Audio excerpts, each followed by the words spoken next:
Hi everyone, back with me again in this channel. On today's tutorial, I'm gonna show you how you can do the old film coloring for your video edits in CapCut. So first, you just need to add the clips and then go to the video effect.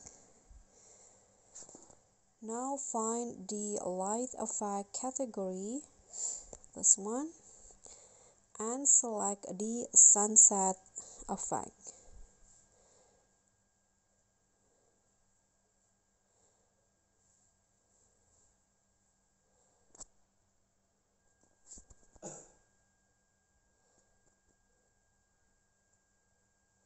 Now adjust the speed to 0 and atmosphere 40.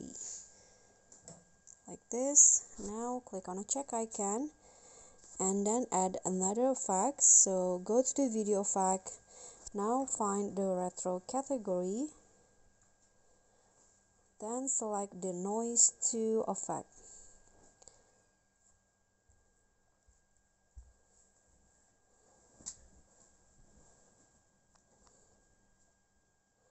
Okay, this one, and adjust the speed to 30. Click on a check icon, and lastly you just need to go to filter,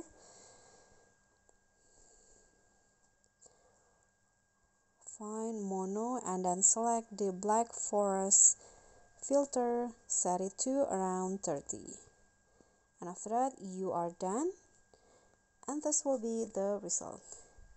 Okay, so that's all from me. Thank you so much for watching. I hope you enjoyed this clip, so don't forget to like, comment, subscribe, and also click on the thanks. Bye.